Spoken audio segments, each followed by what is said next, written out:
Good day, everybody, and welcome to the Give to Get Mindset Mastery session today. And today we're talking about the psychology of a buyer, how buyers buy. I'm going to walk you through a presentation. I'm going to walk you through the 5 steps of how a buyer buys so that we can, one, understand that and help us whether we're in what I'll say a selling role, a business owner role, or just even what I'll say, getting people enrolled in any kind of what I'll say, associations, events, things of that nature. I always like to say 80% of all communication is selling. I'm the youngest of 5. I'll tell you, I've been selling all my life from that point of view. But really, it's not about trying to sell somebody as much as it is about helping buyers buy. And the more that we can understand how buyers buy, the more that we can then help them with a process that aligns with how they do that. So that's what I'm going to walk you through today. So let me go get the presentation and we will go from there.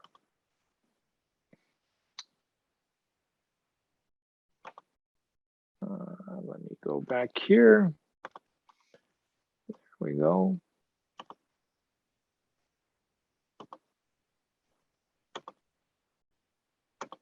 We'll bring that up and we'll go here and I will start to share.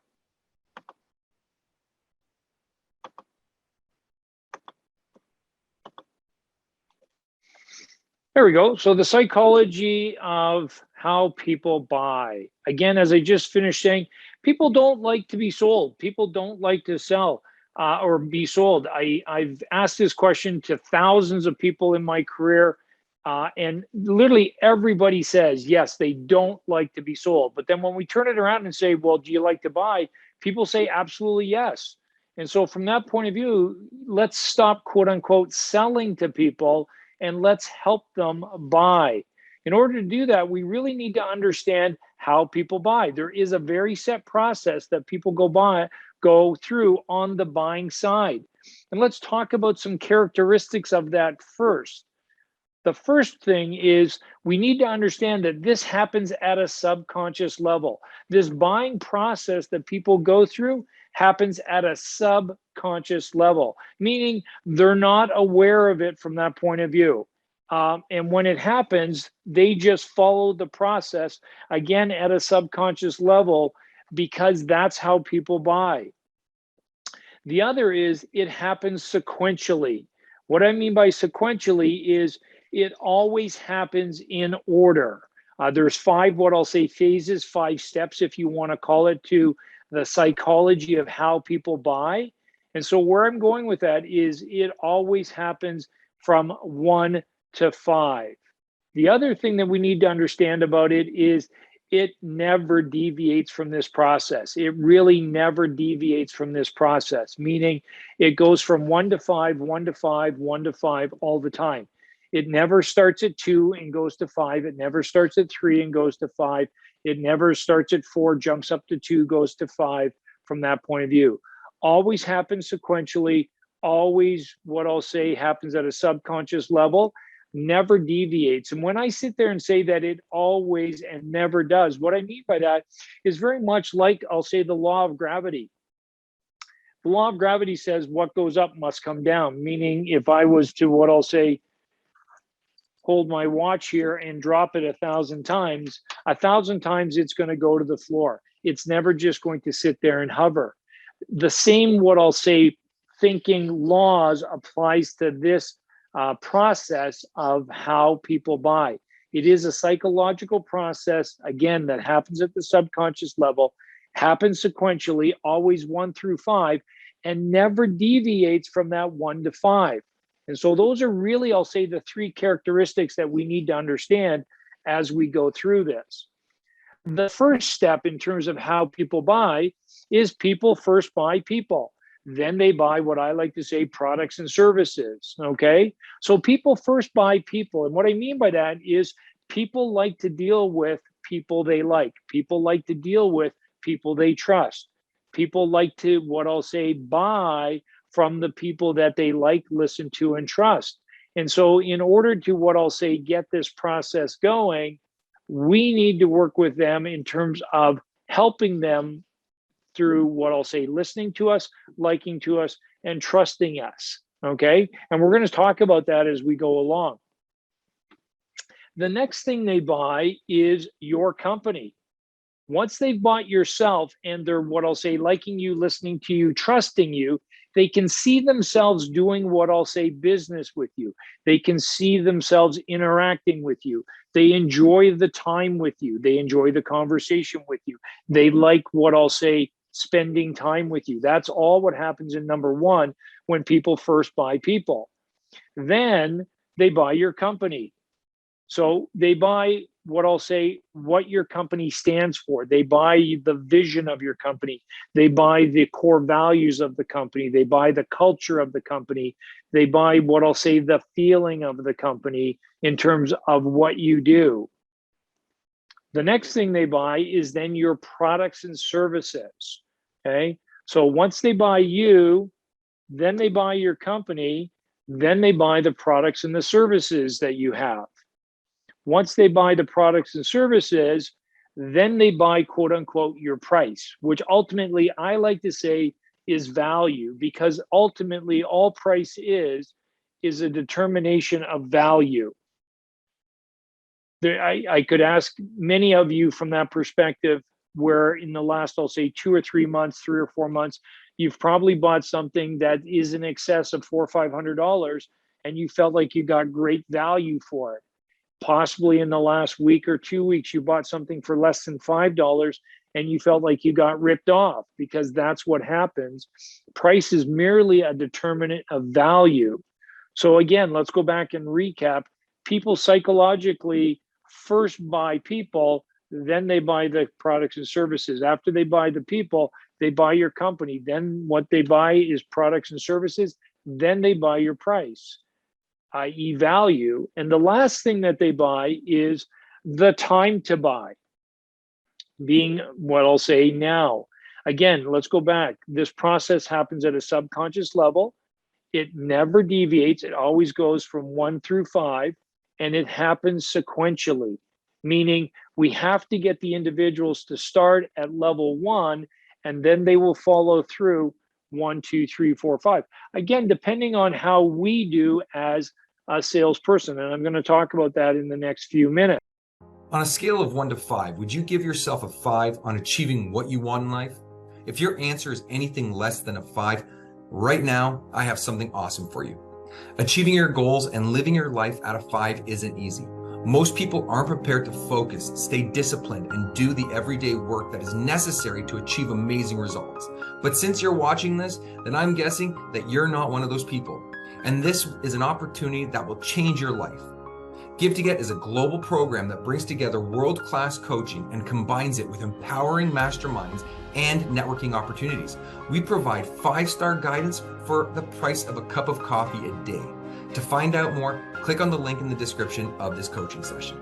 Subconscious level, it never deviates. It always goes from 1 through 5, and it happens sequentially, meaning we have to get the individuals to start at level 1, and then they will follow through 1, 2, 3, 4, 5. Again, depending on how we do as a salesperson. And I'm going to talk about that in the next few minutes. Okay. So again, this happens, what I'll say, in the buyer's mind, where these, what I'll say, toggles or key decisions are being made in their mind as they are interacting with you. And if you know that first, what I always like to say then is you stay in that step of getting the individual to buy yourself before you go to this step 2. We can't go sell our, what I'll say, products and services until the individual has first bought our company. Once they bought our company, we can talk about the products and services. Once we've talked about the products and services, then we can talk about the price. Once we've talked about the price, then we can talk about the time to buy. So when I get in front of salespeople all the time, I ask them, what's your job? And I hear all the time from salespeople, my job is to sell, whether it's to sell cars, whether it's to sell in a retail situation, whether it's to sell, kitchen hardware, whether it's to sell consulting services, whether it's to sell printing services. The salesperson always says, my job is to sell. And I go, no, it's not. Your job is not to sell. Your job is to help your buyers buy. The more you understand this and the more that you can lead your buyer through this process and help them make a good informed buying decision, quite frankly, the more product, the more services you are going to sell. And it comes from the premise too. I've trained salespeople for the better part of 35 years of my life. I've trained thousands of salespeople. Even today in North America, over $20 billion is spent on sales training each and every year. And the majority of it is vastly, what I'll say, ineffective. And here's the reason why. A lot of salespeople are trained how to sell the way the Wright brothers were trained how to fly through crashes and burns. And that teaches you what not to do. It doesn't teach you what to do. The other is a lot of sales programs that are out there right now train salespeople that selling is something that you do to the customer, not with the customer. And that's not good professional selling, at least not for my books. When I started my quote unquote program some 35 years ago, I very much wanted to teach salespeople what to do on purpose by design, and that the quote unquote sales process was something that you very much did with the customer, not to the customer, that you led them through these, what I'll say, 5 buying steps. Okay. What we need to do then is we need to have a sales process that aligns with the buying process, because this is how buyers buy. One of the segments that I'll do coming up is we talk about Stephen Covey's famous book, 7 Habits of Highly Effective People. As a business coach, I've developed the process, or I've developed what I like to call the 7 habits of highly effective processes. If you're building a business, if you're building a sales process, and you start to understand the 7 habits of highly effective processes, you can go back and, what I'll say, measure and test your process to see if it's going to hold water. And if it's going to hold water, then you've probably got a very effective process in place, which means you can drive a lot of performance through it and produce a lot of results very successfully. Where I'm going with this is one of those habits of highly effective processes is, does the process align with how your customer wants to move forward? If your process doesn't align with how the customer wants to move forward, then you're what I call out of alignment with your customer. And there's going to be some, what I'll say, hurdles or challenges going through that process. So in this case, I want to give you a sales process that very much aligns with how buyers buy. And again, this happens at a subconscious level. This is I'll say sales psychology in terms of how the buyer buys. And let's understand, it never deviates. So I'm going to walk you through a sales process and the purpose of each step so that we know for sure that we're accomplishing each and every one of these buying steps with the with the prospect before we go to the next step. The other thing that we need to understand is, especially in today's day, we always have to, what I'll say, get the buyer to step number 1. Why? 1, it happens at a subconscious level. 2, it always happens sequentially. And 3, it never deviates. So in the next few minutes, I'm going to give you a magic question on how to do that. Okay. Where I'm talking about this is, again, a lot of customers will come in, especially if they're on what I'll call an inbound mission.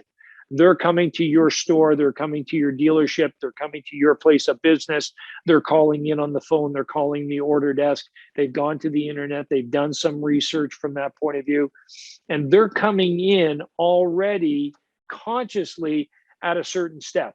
Might want to find out more information about your company. That would be step 2.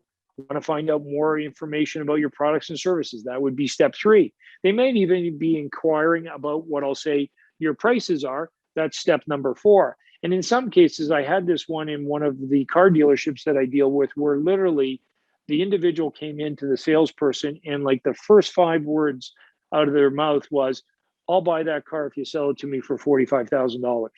They were already at step 5. And there was a reason for that as well, too.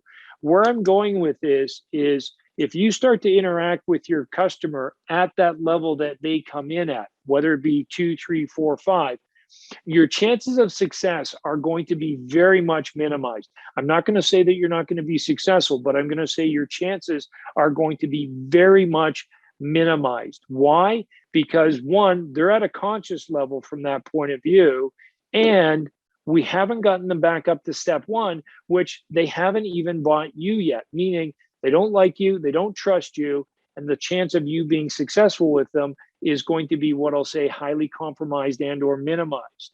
And so as salespeople, I want to say you want to be very aware of when a customer, I'll say, calls into you, comes into you, starts to interact with you in terms of conversation, what level are they at? Are they at 2, or are they at 3, or are they 4, or possibly even 5? When you're doing an outbound sale, you're going to go call on the customer. You're going to go and start, quote unquote, this sales process and buying process. You're the one actually calling the customer to book the first appointment.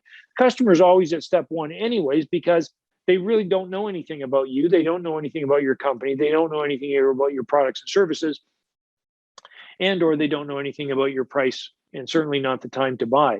So this only happens on what I'll say inbound coming requests. And so the magic question is these simple little words.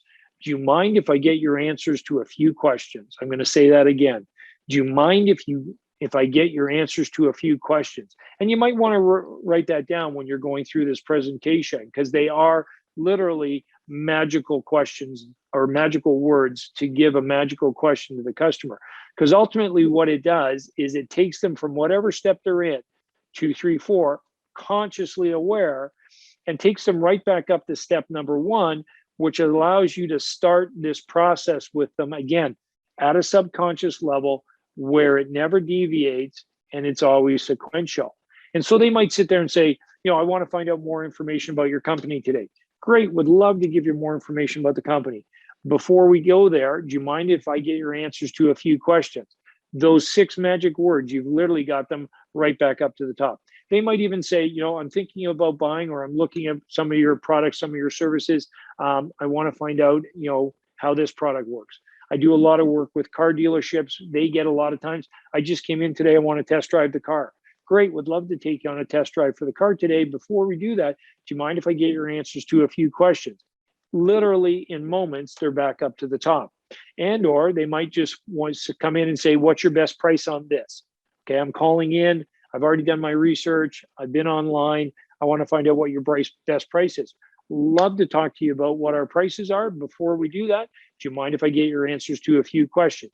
And in literally a few seconds, you've got them out of where they're coming in, and you've now got them at what I'll say step 1. Step 1 on the sales side is the attention step. Step 1 on the buyer side is people first buy people, then they buy, quote unquote, companies, products, and services. Again, what they need to have happen in that step number 1 from the buying point of view is to get them to like you, listen to you, and trust you. So the purpose of the attention step, which is the first step in the sales process, is exactly that, to get you to, or to get the individual to like you, listen to you, and trust you. And there's a number of ways to do it. Mutual interest is a way to do it from that point of view. We've got Caesar on the line with us today. Caesar likes golf. I like golf. I could easily get into a comfortable conversation with Caesar around golf. Why? Because I like golf. He likes golf. I know that. I can have that conversation with him. The one thing about mutual interest, if you're ever going to use that to get people into what I call comfortable conversation, and my definition from a comfortable conversation perspective is, again, to get them to like you, listen to you, and trust you. If you're going to use mutual interest, you need to know that the interests are mutual. If they're not, don't try to feign it. Don't try to fake it, because you'll get found out. Another good way to get somebody into what I'll say comfortable conversation is simply by the use of a compliment. And that's another great way. Okay. Another way is to make a startling statement, and you can get somebody into comfortable conversation. The best way, and the way that I always recommend working with salespeople and people that are in a selling situation, is literally to ask them questions. Start to ask them questions, okay? When you ask somebody a question, it employs 2 laws of human communication. The first law it employs is the psychological law of reciprocity. Sounds pretty important, and it is. Simply stated, what the psychological law of reciprocity means is anytime you give another person credit for his or her intelligence, that person is morally subconsciously bound to give you credit for the next thing you say. I'll say it again. The psychological law of reciprocity states anytime you give credit to another individual or give credit to another individual for their intelligence, that person is morally and subconsciously bound to give you credit for the next thing that you say. Every time you ask a question of another individual, every time you ask somebody for their opinion, every time you ask somebody for their thoughts, every time you ask somebody for their insight, every time you ask somebody what's valuable to them in their life, you're giving them credit for their intelligence.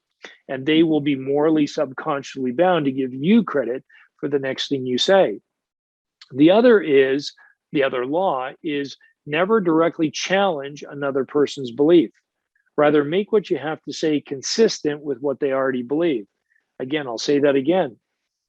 The law of challenging beliefs states never directly challenge another person's beliefs. Rather, make what you have to say consistent with what they already believe. Here's the challenge for a lot of salespeople. If they don't stop and ask questions first in this attention step, they can run the risk of challenging somebody's beliefs literally without knowing that they've challenged somebody's beliefs. And ultimately, what I like to say in that situation is you are now selling blind, which is very risky.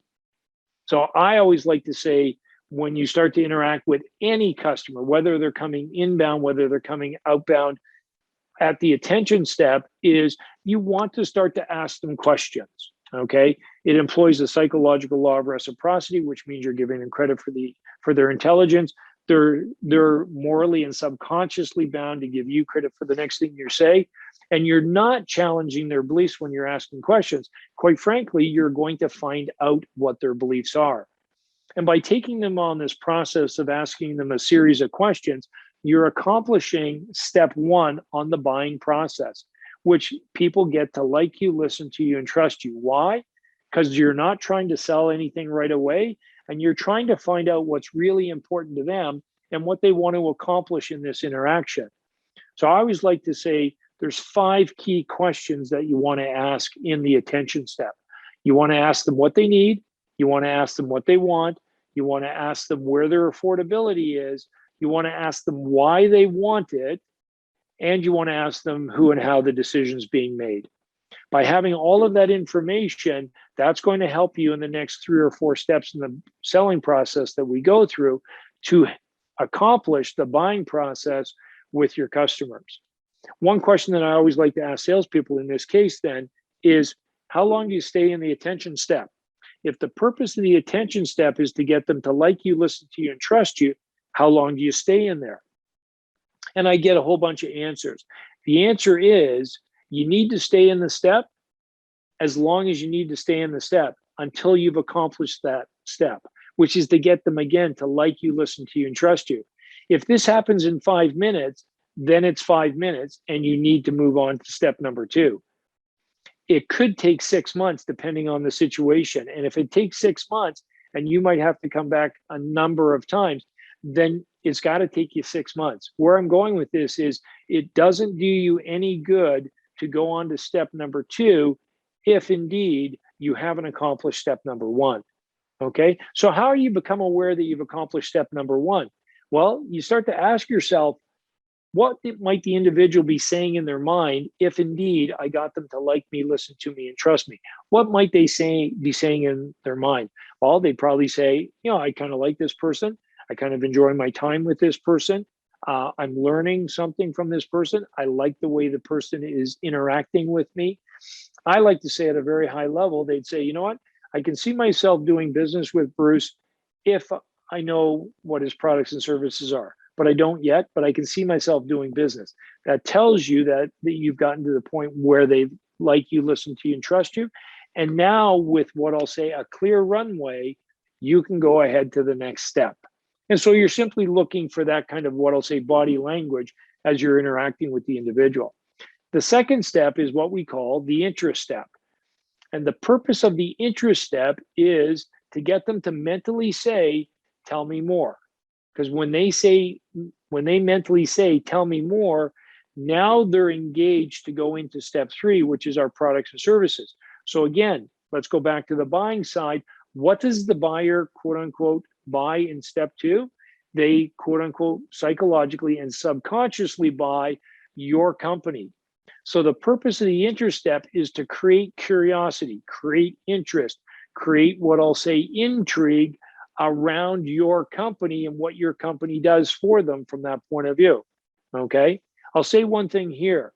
This interest step is skipped by more than 85% of all salespeople.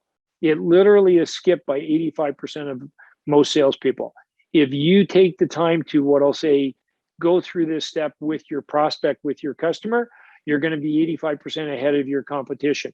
And it literally only takes seconds to do, and it literally sets up your sale. Okay. How do you simply do that? We've just gone through a whole bunch of questions that we've asked in step number 1 to get them to like us, listen to us, and trust us. And as they've accomplished that on the buying side, as the salesperson, I found out a whole lot of information. I found out what you like. I found out what you want. I found out what you need. I found out what your affordability is. I found out why you want to buy whatever it is you're thinking about. And I found out who and how the decision is being made. And so now I can put those all together with a simple phrase by saying, the reason I asked you all these questions is we have a program, we have a system, we have a solution for you that will, and now you state what I like to call a big fat claim that bears on somebody's needs, wants, and dominant buying motive, or why they want to buy. And you literally deliver a very high level general statement at that. Again, I do a lot of work with car dealerships, and there's one car dealership that I deal with. They've got a program that they call Customer for Life. And so we've sat down with them and we've crafted out how they deliver this interest step simply by saying, the reason I've asked you all these questions is we have a program for you that will lower your overall cost of ownership and increase your trade-in value when it's time for you to come in and buy the next car. It's called the Customer for Life program. Would you like to hear about it? And what the customers absolutely say is, yes, tell me more. The key thing about getting somebody to tell me more is they are now ready to listen to you. And so you've accomplished the first 2 steps on the buying side. They've bought you, they've now bought the company, and now we're going to talk about the products and services. That was what we call the conviction step. This is where you logically convince your customer that your products and services are the best. And again, how do you do that? Well, you know what they want, you know what they need, you know where their affordability is. And I always like to say to what I'll say professional salespeople, your job as a professional salesperson is always to put in front of the customer, first, last, and always, the best possible product, service, solution for them that takes care of their needs, takes care of their wants, and aligns with their affordability. You have to do that if you're going to consider yourself to be a professional salesperson. If I put something in front of you that takes care of your wants, takes care of your needs, but doesn't align with your affordability, I've done you a disservice. If I put something in front of you that aligns with your affordability and takes care of your wants, but doesn't take care of your needs, again, I've done you a disservice. If I put something in front of you that takes care of your needs, aligns with your affordability, but does not take care of your wants, again, I've done a disservice to you. And so that's, again, what the value of asking all those questions up in step number 1. We've accomplished the buying side. They like us, they listen to us, they trust us. 2, we've gotten all this information that we can now start to use not only in the interest step, but also in the conviction step. And the purpose, again, of the conviction step is to logically convince them. Okay, so we need to, what I'll say, answer 4 questions for the customer in this step. The first question we need to answer is, what is it that you're selling them? Once I know what you need, I know what you want, and I know what your affordability is, I can go into my product selection and I can go into my service selection, and I can pick out the best possible product, the best possible service, the best possible solution between those two, and put it in front of you, knowing it aligns with your wants, it aligns with your needs, and aligns with your affordability. And so the first question is, what is it that you're selling this individual? The second question is, how will it benefit them? So as I show them what the offering is, I need to relate it in terms of how it's going to benefit them. Again, what's it going to do to take care of their needs? What's it going to do to take care of their wants? I'm not at affordability yet, but we'll get there. And so that's how you communicate what I'll say the benefit of a product and service to an individual. The third question is, how can you prove those benefits? There's many different ways from what we call a proof statement. Could be testimonial, could be statistical information, could be referrals, could be actually even a demonstration. Again, do a lot of work with car dealerships. The test drive is almost like a demonstration, okay? The last piece of this, when we get to the, what I'll say, conviction step, is the price. This is where you communicate the price / the value as well. And that's wrapped up all in what it is you're selling them, how will it benefit them, how do you prove it, and what the price is, okay? And this is where you logically convince somebody that your products and services is the best offering for them, okay? I always like to ask salespeople at this time, do people buy on logic or do people buy on emotion? People buy on emotion 100% of the time. You cannot, what I'll say, emotionally move somebody until you first logically satisfy somebody, though. Once you logically satisfy somebody, then you can emotionally move them. Here's the challenge for salespeople, because the fourth step is the desire step. This is where the customer themselves start to say they want your products and services. Why?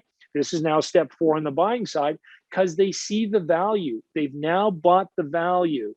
Again, in step 1, the attention step, we're getting them to like us, listen to us, and trust us. People first buy people, then they buy products and services. Then we're doing the interest step to get them to, again, mentally say, tell me more, which is all around our company.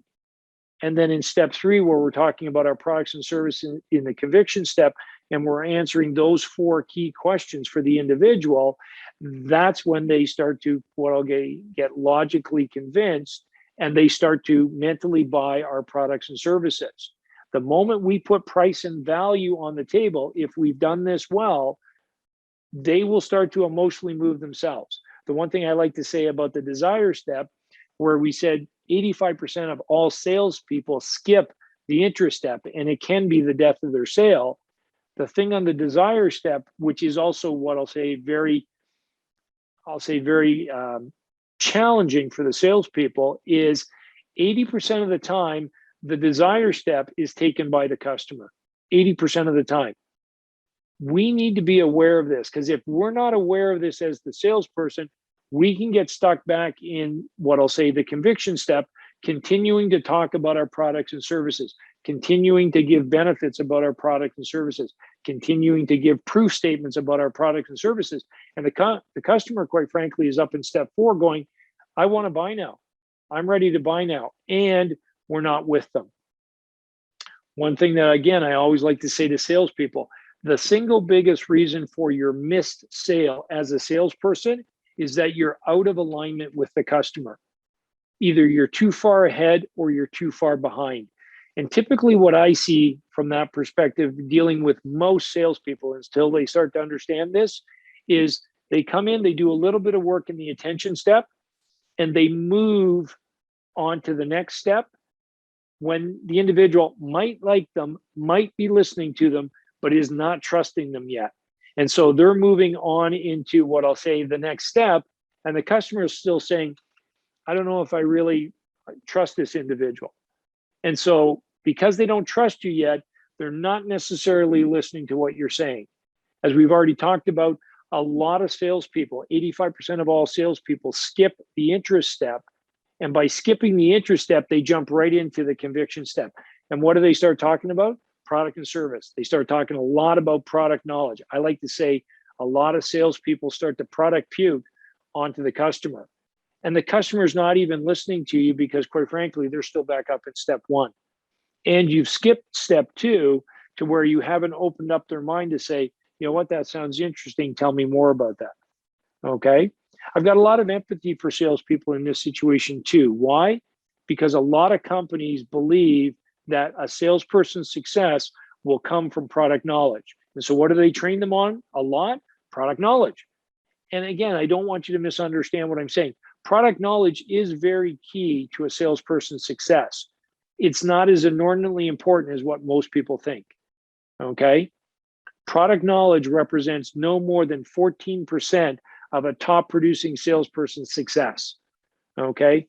The 86% of themselves success comes from both selling skills and a confident selling attitude. And so I'll say any business owners out there, I'm going to speak to you here now about, yes, you want to train your salespeople on product knowledge because they need to have that product knowledge to be a subject matter expert. It's not as inordinately important as what you think. Really invest in your salespeople by giving them good sales training and helping them develop a very confident selling attitude.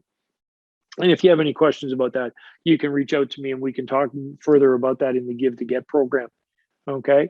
But where I'm going with this is, so in the beginning, a lot of times salespeople rush through the attention step, skip over the interest step, and start to quote unquote sell to the customer in the conviction step when the buyer is still back in step one in his buying process or her buying process, and they haven't even bought you yet. So you want to be very aware of that. The other challenge for salespeople where they get what I'll say out of alignment with the customer is exactly what we were just talking about in terms of step 3 and 4. They've done a great job in step 3 and they've logically convinced the customer. They've put the price / value on the table. And now the customer steps up into what I'll say step 4, and they want to buy the product. And the salesperson is still caught in step 3, again, talking about product knowledge. And again, that's where they could miss the sale. So you really want to pay attention to this.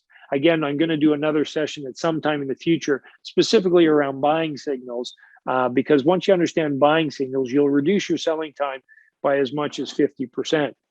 So again, step 4 in our selling process, which is the desire step, aligns with step 4 in the buying process, which is where the buyer buys the value. And our price is a determinant of our value. And then the 5th step is the close step. That's where the customer actually buys. The 5th step in what I'll say the buying process is the time to buy. And once they get emotionally moved in step 4, yes, they're emotionally moved. Yes, they want the product.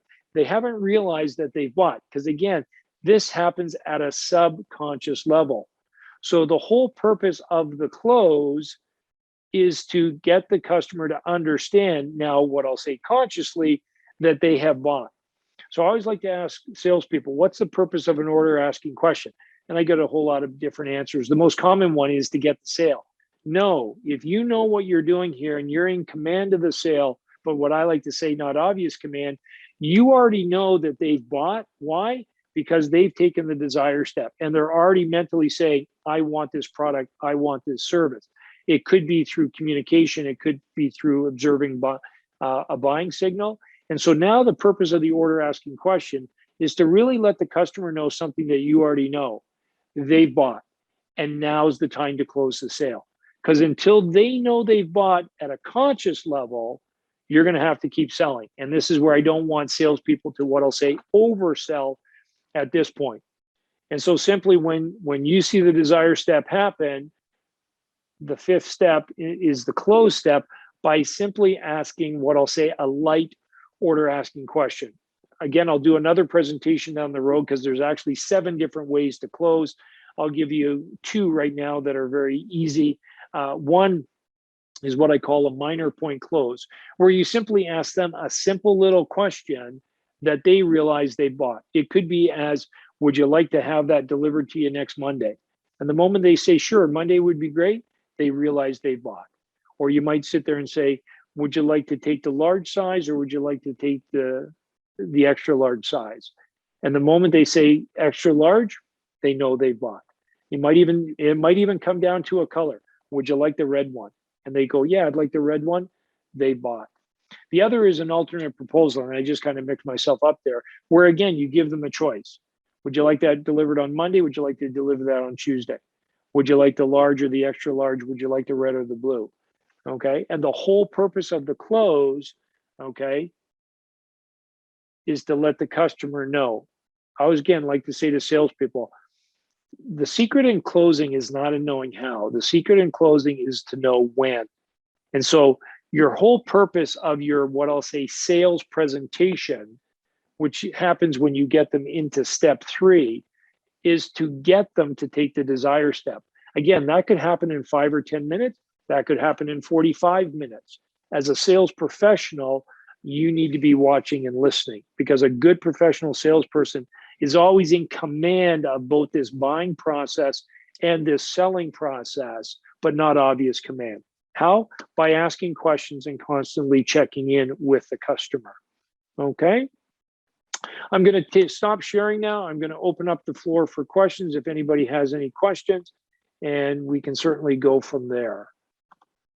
Any questions from anybody? If anybody wants to unmute and ask some questions about, again, how people buy and the psychology of buying, and how we can align, what I'll say, a sales process that marries to how people buy.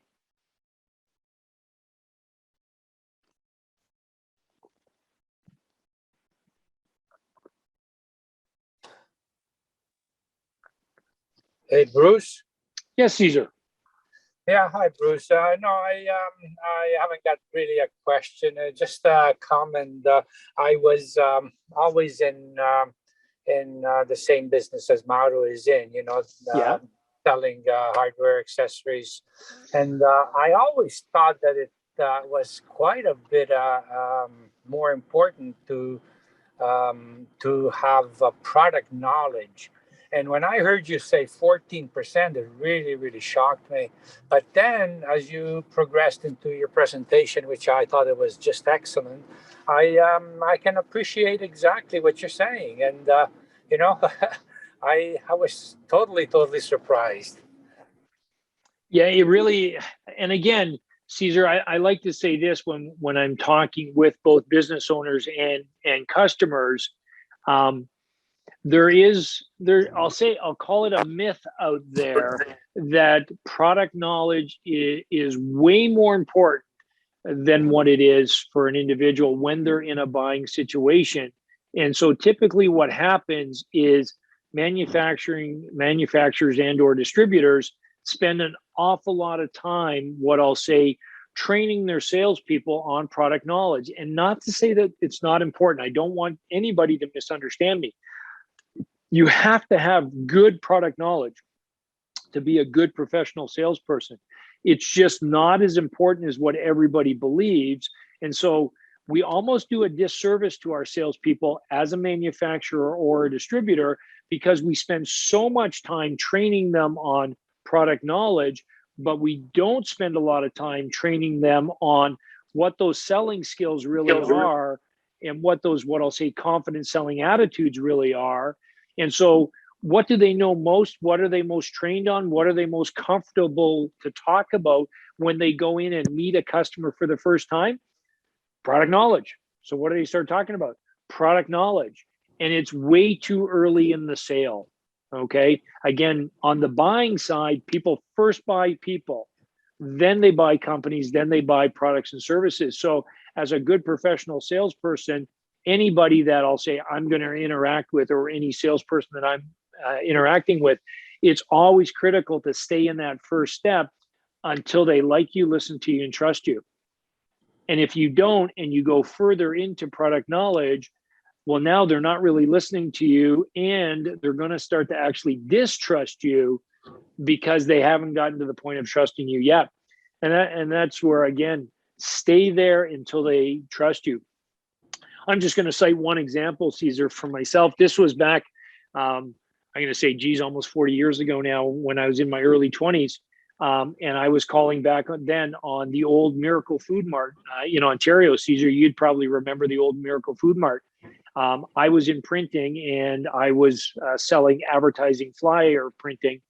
And I called on this one individual, and he was what I call a burn victim. And what I mean by a burn victim is he had given out some very large print jobs to some other printers who absolutely failed miserably on them, and they did not do a good job. And so here I am as this young individual coming in and saying, hey, I can help you with printing from that point of view. He didn't trust me. And there was no value in me going any further until he trusted me. So I merely said to him, if it's acceptable to him, I want to show up every Monday morning at 10 o'clock and I want to ask him if there's anything I can do to help him. And if there's nothing to do that I can help him, I'm going to only take about 35, 40 seconds of his time. Outside of that, I'll be back the following Monday. And I literally did that every Monday for about 9 months. And it took him 9 months before he trusted me. And then finally, one Monday when I showed up, he said, I think there might be something that you could help me with. It wouldn't have done me any good in all of those previous meetings to go into step 2 or step 3 because he wasn't ready to trust me. The moment he trusted me, we went through step 2, 3, 4, 5 very quickly. And he actually became one of my best clients and I became his number 1 printer. Excellent, Bruce. Just this beautiful example. Yeah, great. Yep. Perfect. Any other comments or questions, Cesar and Yana? I see you on the line. If you want to unmute and ask a question or make a comment, by all means, please do. Yeah, I'm sorry. I kind of missed a big part of it.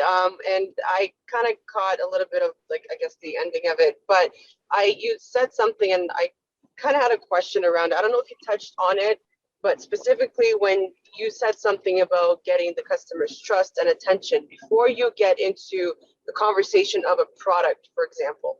A lot of times, and I might be doing it wrong, but one of the things I like to do is identifying the pain points of a customer and what their needs are. But every once in a while, you do get that client, I guess, because you haven't built that rapport yet, that's very hesitant to give you any information. Like, is there a way or, like, I guess, a strategy you can use to ask those questions, but without being too pushy, I guess, in a way, so you don't scare the customer off? Absolutely, Yana. I'm gonna bring my presentation back up, and I'll just go to the second page. You should be able to see it there, where I talk about here. Always get your buyer to step number 1, what I call the magical question. And if you go back and listen to the presentation, and I'll just even give it to you now. There's two fundamental laws of human communication, Yana.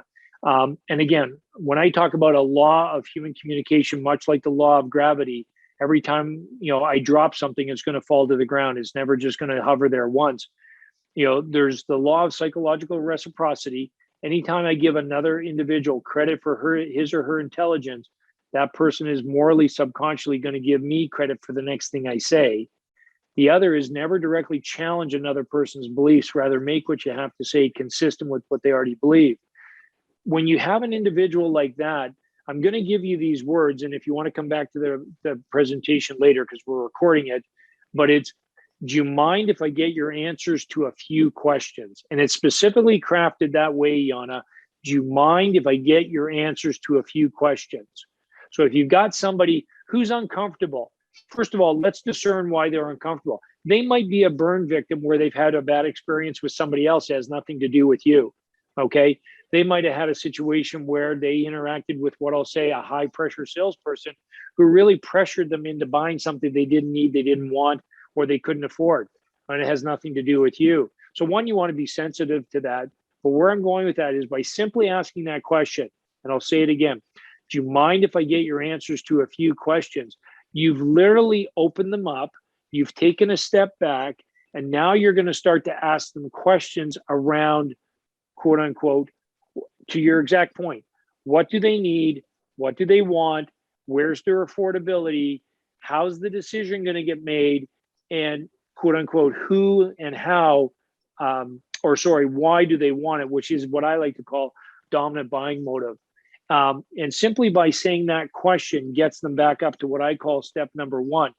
The other thing, Yana, and I'll probably do a session in the next couple of weeks, just simply on, I call it blueprinting. And I'll say it all the time.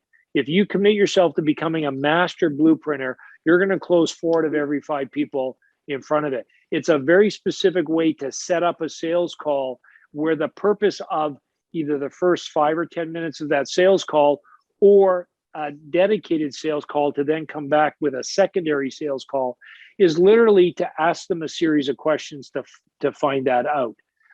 Again, there are always going to be what I'll say those challenging individuals.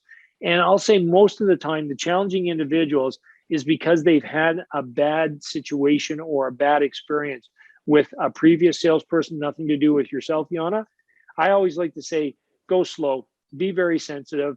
And even, and again, you can still be what I'd call forward to sit there and go, I'm getting the sense that you're a little hesitant right now. Do you mind if I say something? And again, say it. I'm a professional salesperson. My job is to give you the best possible product with the best possible service that takes care of your needs, takes care of your wants, and aligns with your affordability. In order to do that, I need to know what your needs are. I need to know what your wants are. I need to know what your affordability is. And so that's why I'm wanting to get your answers to a few questions. Is that all right with you? And that usually disarms them as well too, when you're literally that forward, but in a very, what I call empathetic way. Don't know if that helps you, Yana. No, it definitely does, and I will go back and rewatch it once I get back. And I guess a little bit another follow up, and I kind of like your story where you were persistent with somebody. One of the strategies I personally use, and I kind of believe in that, it's like a 7-touch system where the person will really remember who you are after 7 touches. Yeah. But you can't always get a hold of somebody after 7 touches, and there's some of the things that I've done is like, okay, I'll actually call somebody at the same time, once a week at the same time, and I tell them in the voicemail that, okay, I'll give you a call next week at the same time again to see if you're going to be available. At which point does that become annoying for somebody that they rather just like not pick up your phone call at all? I absolutely love your approach, Yana. You're absolutely on the right track. There is so many salespeople who, what I'll say, either won't leave a voicemail, they'll call at all different hours at all different times to try to do it. You can literally start to build your reputation with that individual simply through a series of voicemails over and over again. So I always like to say, to answer your question, okay, if you do it correctly, you can literally leave up to 10 or 12 voicemails and they will not get upset with you. Here's the things you need to do, exactly what you're doing. You need to call the person at the same time all the time. Meaning, if you're going to call somebody every day for 7 days, call them at 10 o'clock every day for 7 days. If you're going to call them every second day, call them every second day at 10 o'clock for quote unquote 14 days. If you're going to call them once a week, call them once a week, same day, same time, every week for 7 weeks in a row. And I'm using 7 for a reason. I'll come back to that in just a moment. The other thing is the voicemail you leave, Yana, you want it to be the exact same thing, which is a very specific. And if you want, call me afterwards and I can literally help you craft these voicemails because here's the problem is a salesperson might call, leave 1, might call, leave 2, then they're going to call and leave 3. 1, they're at different times. 2, each voicemail is different. And while the salesperson doesn't actually say it, it comes through in their tone. Geez, Yana, I've called you 3 times. You haven't called me back yet. Why aren't you calling me back? And that's what starts to bother the customer. Where if you leave the exact same voicemail with the exact same message, with the exact same tone, like it was the first or it was the 10th, customers get very used to it. And now that you've been doing it at the same time, same day, same repetition, same pattern, they start to, boy, this person's organized. Boy, this person is persistent. Boy, this person has a system. Boy, this person does what they say they're going to do when they say they're going to do it. And you already start to create what I'll say a reputation for yourself before you even started to meet them. The other thing, and here's why I say 7, Yana, if you go at least 7 deep, you've got an 85% chance of them calling you back or you catching them live, okay? And here's what's going to happen when you catch them live, okay? They'll sit there and go, oh, Yana, I'm sorry that I haven't called you back. Why do they say that? because now they see that you're persistent and they're probably feeling a little bit of a sense of guilt of not returning your call. It really is the sense of guilt, Yana. It's the psychological law of reciprocity working in your favor as the salesperson. You've taken the time to call them 5, 6, 7 times. You've left this professional voicemail. You've been very clear about what your expectations are. You've not only called them 6 or 7 times, but at the same time, the same day, over and over again. And so now they know that the call's coming and they haven't returned it yet. And it's their polite way of saying, I apologize, Yana. Thank you for all your calls. I apologize that I haven't gotten back to you. And away you go. The critical thing is same message, same tone. The tone is what carries your voicemail. Okay, just in general communication, 65% of all all communication is body language. Okay, about 25% is the inflection in our tone, and about 10% is the actual words we say. If we're leaving a voicemail for somebody, they can't see us, and we can't see them. So now all of a sudden, the tone in our voice carries 90% of our message and only 10% on the words. So the tone has to be the same all the time. The words have to be the same all the time. And the quote unquote timing of when you're leaving that message all the time. And if you go 7 deep, you'll start to find that 85% of the people will either call you back. And that's interesting too. Well, sometimes they'll call you back going, Yana, I'm calling you today because I know if I don't call you today, you're going to be calling me tomorrow. And it's just their way of complimenting you and of your professionalism. You say, thank you very much. So is it like a golden rule as to how many times you should do that? Like I've done it with some customers, like about maybe 10 to 12 times. And if they don't return your call, like obviously they're not interested at that point. And that's, I guess it's their way of telling you, like, I'm not interested in your product. But at the same time, is it because they're annoyed at that point that maybe I've done it so many times? Not necessarily. Again, first of all, I don't know what you've been doing so far in terms of if it's always the same time, if it's always the same message, if it's always the same tone. Because again, 85% of the time they will call you back or you'll catch them live. The other thing from that point of view is I always like to say, and you're spot on too, go 12 deep. Okay. I always coach salespeople to go 12 deep. The 12th one, that's a little different, okay? In a sense, on the 12th one, I would coach salespeople to say something like this if I was calling you. Yana, I understand that there's a very fine line between professional perseverance and being a pest. I have no interest in being a pest. I am interested in being very much professional and persistent. Just wanted to let you know, this is the last time that I'm going to be leaving you a message. And if you would like to go forward and explore this opportunity with you, you can get me at. Otherwise, I wish you the best of success. And then the reason why I like that voicemail at the end, Yana, is then if they call you back, great, which does have a high rate of callback when you get to that level. If they don't, you can walk away from that opportunity knowing that you did everything you could do in a professional manner, and it's just not an opportunity. Mm-hmm. Yeah. And one more question. I've never used this technique, but obviously a lot of things are done through emails right now. And a lot of times it's easier not to respond to an email because you don't understand the tone and it's a bit of a different way of communication. There are very clever responses, and I've seen someone use this on me in the past where, they say, I noticed that you haven't responded to my email. It's either because you're not interested, or they said B, it's because you're getting chased by a big pink elephant and you can't return my email. Like using things like that, is that a good technique or is that like a little too silly for? One, I would always prefer voicemail over email. Okay. If you can do voicemail over email. Again, if I'm going to do email, same applies. Same email, same time every quote unquote week, every second day, every day, same time for, again, 7 to 12 times. And then I would possibly leave something like that as the last email. Again, I would script the email more the way that I've suggested from a professional point of view that, I understand there's a fine line between professional perseverance and being a pest. I have no interest in being a pest. I do have an interest in possibly putting this professional opportunity in front of you, because I don't want to waste your time, don't want to waste my time. Yeah. Okay, thank you. Okay. I appreciate it. I But would love again, to but pick your but brain again, afterwards, yeah. but again, I always will go voicemail before I go email.